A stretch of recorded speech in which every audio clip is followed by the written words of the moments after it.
Welcome to Inside Outcomes. I'm Jason Wheeler, and I oversee all the business development and client retention for Corvell, and really excited to be joined by my colleague and friend. Can I call you friend? I think so. Okay, it'd We're be past weird if that. I couldn't. Yeah. Mark Bertels, and he's EVP of Risk Management Services at Corvell. Welcome to the show. Glad to have a conversation with you today. Thank you for having me. Looking forward to it. You didn't wear a Kansas City Chiefs tie or anything today, so that's good. That was something I probably would have worn a couple of years ago, but things have changed a little bit, so I'm moving on. All right.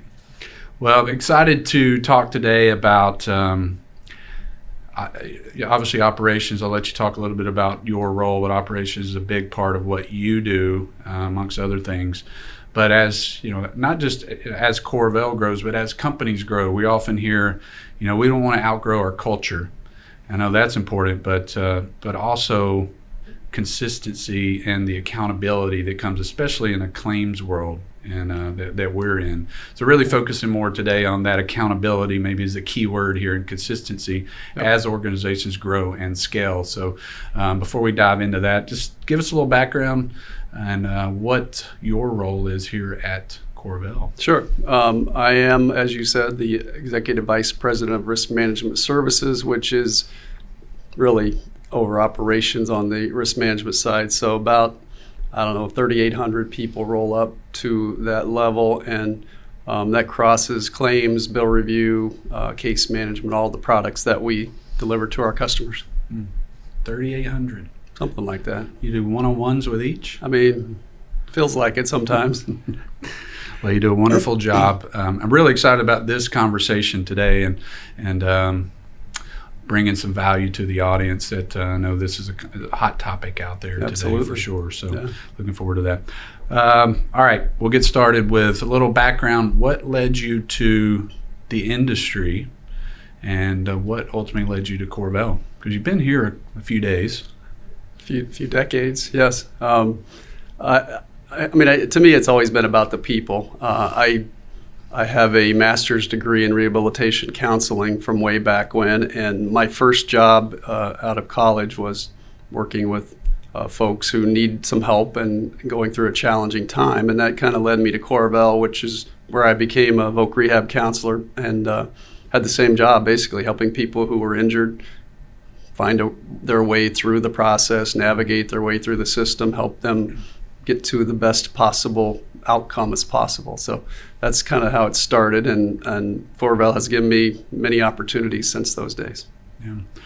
Yeah, I could really tie Corvell's story is like, or maybe your story is very consistent with Corvell's story. How you started with the organization, and you've been here almost every step of the way, and starting from that, caring from a managed care perspective and evolving into the TPA that we are today, still doing that managed care side of the business, but kind of a core of care at the end of the day. I think that's who you are. You've been a good friend to me over the years and a mentor, and I think that you're someone I'd say doesn't just talk the talk, walk the walk. I appreciate that, and I think you're the one that gave me the nickname The Godfather, as I recall. So I'm trying to live up to the big aspiration. Yeah, it's tough to live up to. Big shoes. All right, I'm not going to inflate your head anymore. All right, so let's talk a little bit more about Corvell. So you've been here how many years again? 36 and a half. 36 years. Okay. I heard Truett Cathy started, me being from Georgia, it's a big brand for me. Chick-fil-A started Chick-fil-A, and he always said you can't build a great culture without stable leadership.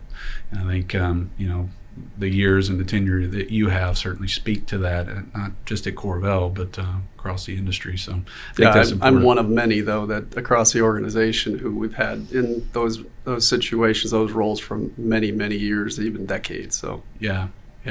Look at the executive leadership team. 36 years, 34 years, 25, 22. I think I skew the data. I've only been there 14 years. So it's true. That's true.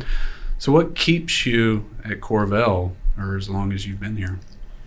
I mean, I think it's being able to do work that matters. We all want to, do something that really has an impact. And over the years, being able to, as I said early in my career, work as an individual contributor with injured workers, claimants back in the day, that was a starting point. But then moving into management roles and being able to work with a team on behalf of our customers and their employees, and making a difference for them in their, not just in their outcomes, but in their relationships with their team. That's important, and I think being able to do that on a day-to-day basis is part of what keeps me motivated in the industry and at CorVel. Yeah. Keyword I picked on was relationships. It's technical industry, but it's still a relationship business, obviously, Yep. internally with our team members and externally as well. So Absolutely. That's a good point. Are you ready for some questions? Softball Some questions meaty- or the hard? Oh, no. Okay. No. You better be ready. All right. All right. As claims programs grow, Yes. more volume, more locations, more complexity, if you will, where do you most often see performance drift that, if not addressed, could create risk or challenges for the employer? Yeah, I mean, that is a challenge I think all companies face as they continue to grow. Maintaining a focus on what's really important, again, it has to be intentional. You have to really be able to focus on protecting the fundamentals. And in our business, making them non-negotiable is important. We have to have consistency across our teams, across their performance. Early on in the claims process, as you know, as I know, everybody in the business knows, we have to make an impact quickly. We have to get the claim off on the right foot. So that early claim discipline is critical to the process. As volumes continue to grow, we have to maintain that discipline to make sure we are getting the same consistent outcome. So what that means is clear expectations on things up front, like contacts being made, investigation being done properly, compensability decisions being accurate, and then that early engagement with the injured worker and or claimant to start building that trust that we know is so important in the process. Secondly, another fundamental that we have to prioritize is really timely decision making. I would say a timely decision up front is much better than a decision that comes later or no decision at all. Those types of delays, even if they're imperfect decisions, those types of delays in making that, taking that next step can prove costly. We know scaling prevents or increases pressure to move quickly, and I would say those late decisions really expand the potential for risk in a claim. And then lastly, supervisory influence, I think, is a must. We have to have supervisors who spend less time focusing on administrative functions and more time really working with their team, their claims professionals, in strategic processes as we go through the claim work. So they need to be focused up front, proactively on those strategic discussions with their team, rather than just being on the back end as a quality checker who's retrospectively telling them what they did wrong. The more work we do up front on those conversations, those interactions, the less of that retrospective work that needs to be done after the fact.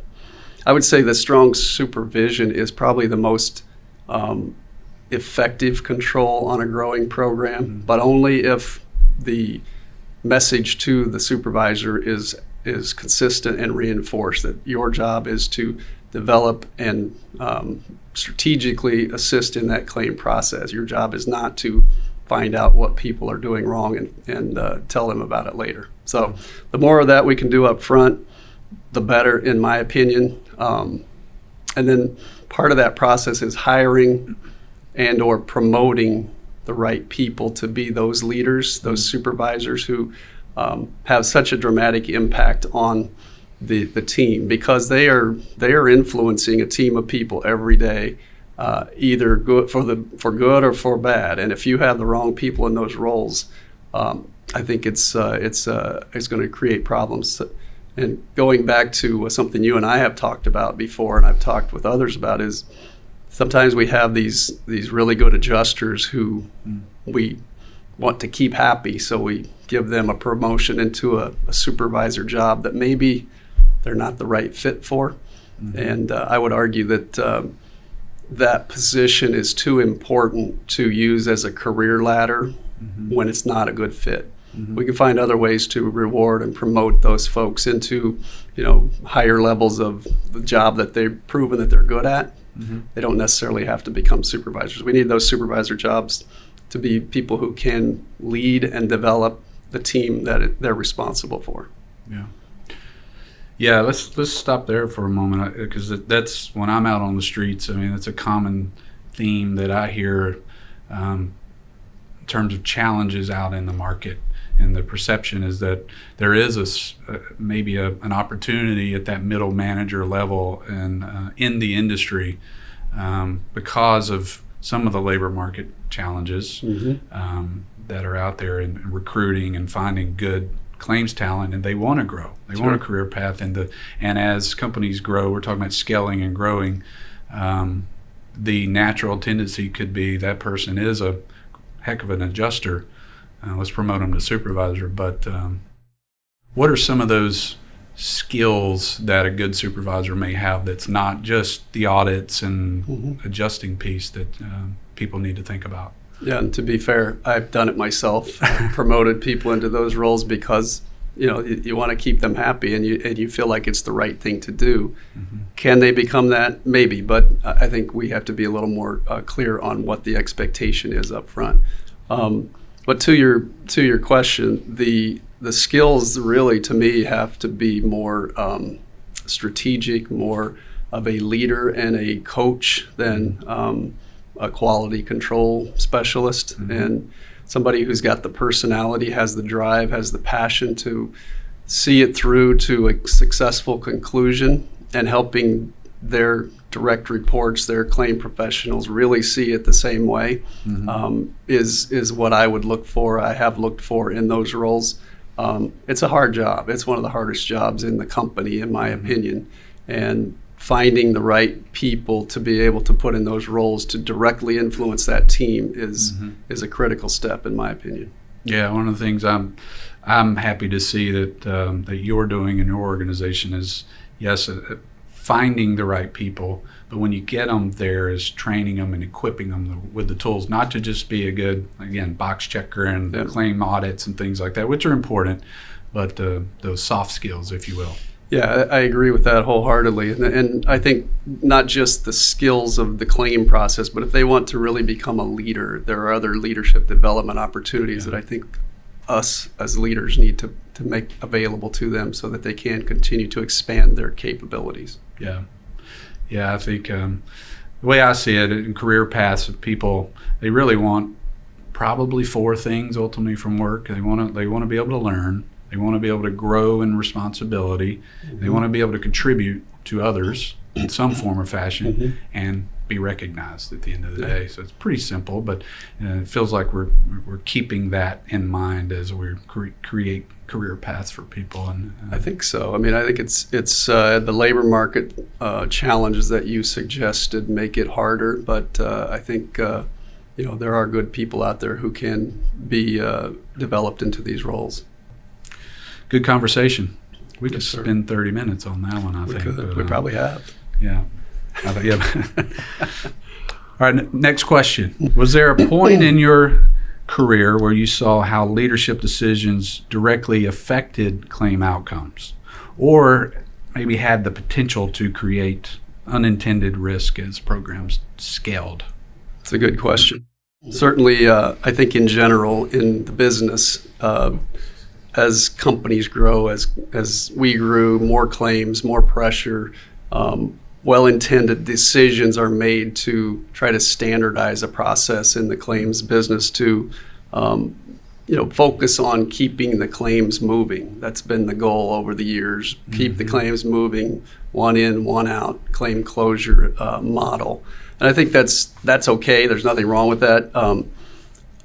To be able to manage that companies like ours and others have created the operational excellence models to really track those key metrics for the company, for the customers, for performance management types of activities. And, like I said, there's nothing wrong with those models, but an unintended consequence that I think can or has occurred is an adjuster, claims professional, getting more focused on task completion than focusing on strategic claim direction. And I think that is something that has to be guarded against by leadership and management, so that, they're checking the boxes or getting the things done that these key metrics say they have to do, but are they really focusing in on moving that claim forward? The other part of that is at the next level up, certainly the supervisors can fall into that trap as well when they are managing volume. As companies grow, you manage the volume, and end up the potential being that they end up doing what we talked about before. They're doing the administrative stuff, but they don't really take the time to focus on the coaching and the strategic discussions with their team. So that becomes a problem in setting the claim in a proper direction as well. So to me, as these programs scale, leaders have to be very clear with the team on what cannot erode in that process. Do the work early on the claims to set the right path. Create a system where there's time, and I think that's an important part to this, where there's time for a supervisor to collaboratively talk with their claims professional on a claim-specific basis. Not all of them. Can't talk about 125 claims every week on your one-on-one, but there's a short list of which ones do we really need to focus on that are stuck or need to be strategized on. How do we move to the next level? And I think that's an important piece of that, finding the time for that. And then lastly, expect decisions in a timely manner from the team that lead to claim resolution.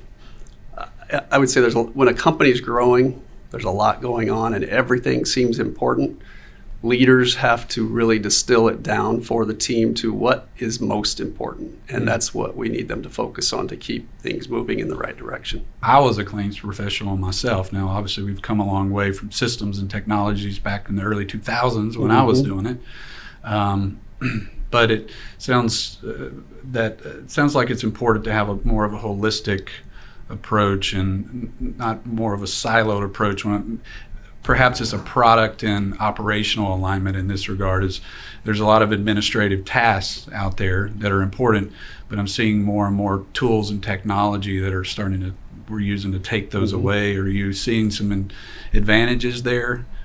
Oh yeah, absolutely. I mean, I think the technology, and certainly with AI, that technology can take away a lot of those daily routine administrative functions that can be the consequence of people not, getting bogged down in the growth and the volume.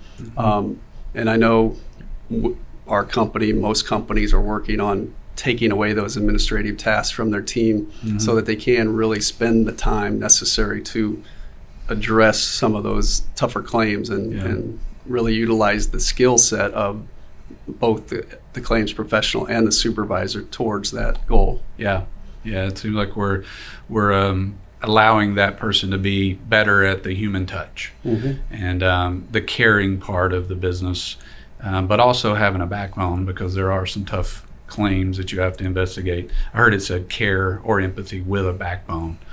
So that's what I'll refer to. That's the T-shirt. That's the T-shirt? Okay, get me one of those. Absolutely. Large, please.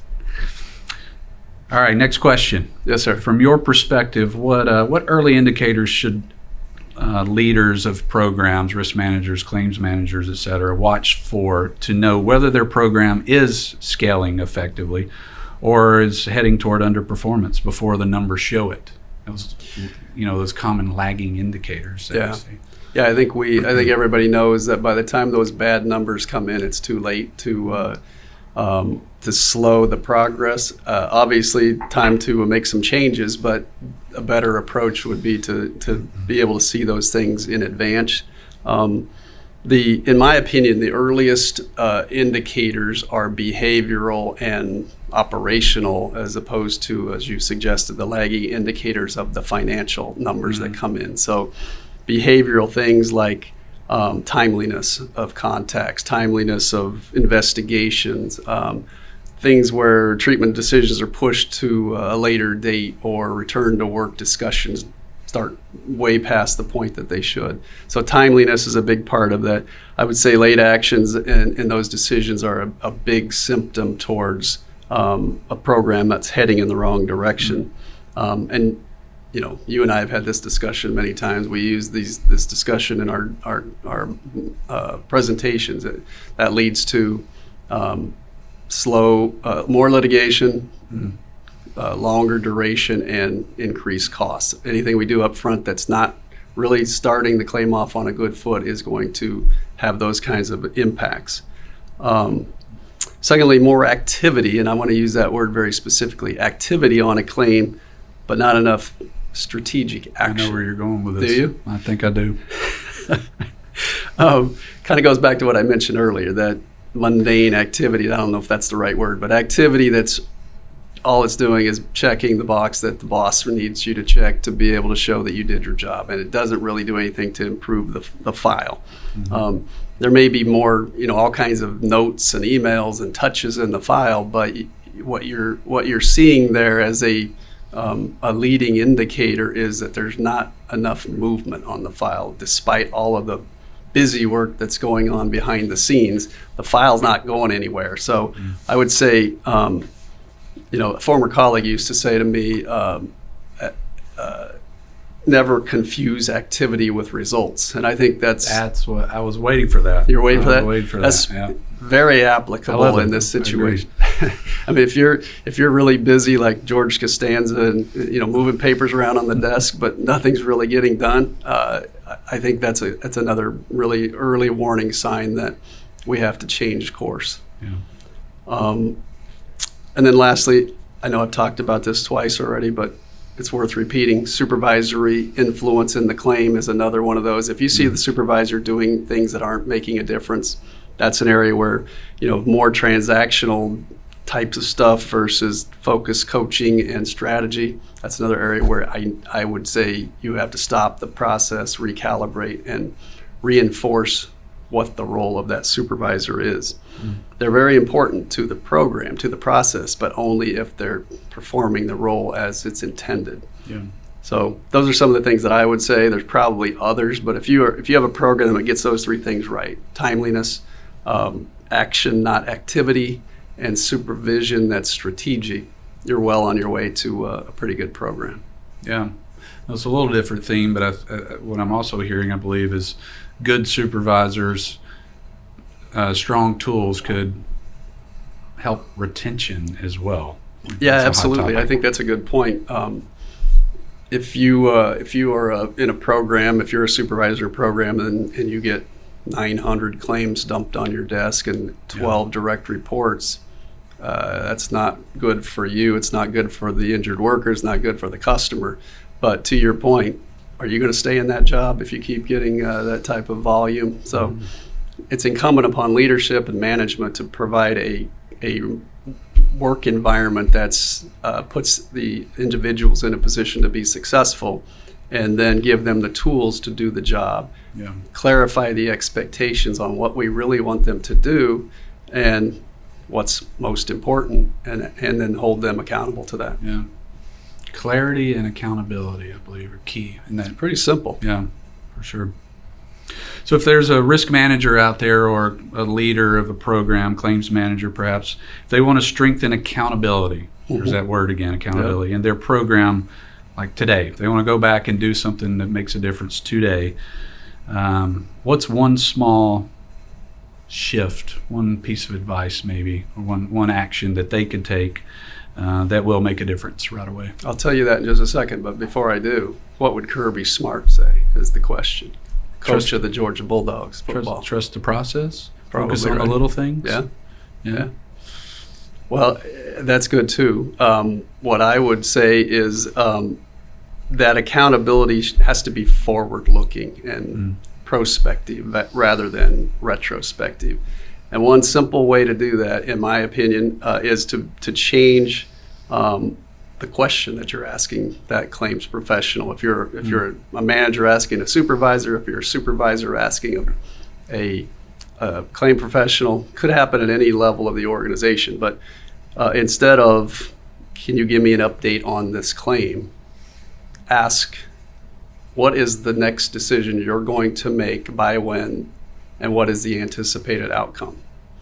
That changes the whole dynamic of the question. It puts the accountability back on that person to really focus on what is that next step that is going to lead to the outcome that we're trying to get to. And I think, to me, it flips the script from, I think what our boss would call the weather report, instead of just regurgitating what's happening on the claim. Mm-hmm. What are you going to do by when? And document that, hold them accountable to that. Next conversation next week, follow up and make sure that you're getting what you were told were going to get from that individual. Mm. What are you going to do by when? Heard that a time or two. You have heard that. I know we've all heard. Who's going to do what by when? That's good advice. It is good advice, and it does create a sense of urgency, and some timelines and deliverables. All right, final question. Already? Yeah. We're just getting started. Already. What's a belief you hold about the industry that shapes how you lead or make decisions? This might sound corny, but I really do believe this. I've always believed in the golden rule that everybody, each and every stakeholder in the industry, whether it's an injured worker, a claimant, a provider, broker, customer, colleague, team member, whatever, they deserve to have the dignity and respect regardless of their position, their role in the company, their role in the industry. Mm-hmm. So to me, understanding that as a leader is I would say is the price of admission to be leader. If you can't treat people the way you want to be treated, maybe you're in the wrong role. And so I would say, and there are many times where you're not going to get reciprocation on that effort, and I think it doesn't matter. You still have to have that mindset. Doesn't mean that we are pleasing everybody all the time. Doesn't mean that we don't have to say no, like, deny a claim when it's a viable denial, and tell a provider that they're not going to get the money that they thought they were going to get because they didn't bill properly. All of those things still have to happen, but to be able to do so in a confident, professional, respectful manner, I think that's what I expect of myself. That's what I expect of my team. That's what I hope for from everybody else in the industry. But because we can only control certain parts of things, that's what I think has to be what we lead with, in my opinion. And that leads to developing trust, both internally and externally. And that trust, as you and I have talked about, if you don't have trust with your team, then you don't have trust with your customers to deliver on what you promised them that you were going to deliver when they gave you the book of business that they gave you. You don't have anything. And to me, trust starts with that respect. Yeah. Yeah, the theme here is care, consistency. You weave in accountability in that too. Absolutely. And ultimately confidence. Mm-hmm. Confidence in who people are working with, confidence in the product, confidence in the outcomes, confidence that folks like ourselves are leading and setting the example. So I appreciate that. And you mentioned even the golden rule. Now, surely there's no one out there that doesn't know what the golden rule is, but quick reminder, if you will. Treat others as you would like to be treated. Mm-hmm. Yeah. And I think it's timeless. It is timeless, and I think it's pretty. Again, it sounds simple, and we all stray from that occasionally when we lose our cool or we feel like somebody's being unfair or whatever. But I think if you can find a way to come back to that mentality, even after maybe you have strayed a little bit, it's important to do so, because you can regain that trust, you can regain that credibility that you may have lost a little bit of if you deviated. But to me, like I said, if you don't have any of those things, if you don't have that trust internally with your team doesn't have that trust with the injured worker or the claimant, and we don't have that trust with the client or the broker, whoever else we're dealing with in the process, it's going to be a really tall order to be successful in this industry, or any industry for that matter. Well said, Mark. Well said. And as a leader, I know you do set the example, and I think that's a challenge for all of us, is that people look to us for leadership and for us to be that example. So that's a big takeaway, I think, from this conversation as well. I've learned a few things. I think the audience has as well, and I appreciate the conversation. I know we'll be out on the circuit later this year in conferences, and I look forward to perhaps having some of these conversations and continue those with some of our customers and our partners out in the industry. So thank you, Mark. I really appreciate it. Great conversation. Thank you. I appreciate the time, and looking forward to the next one.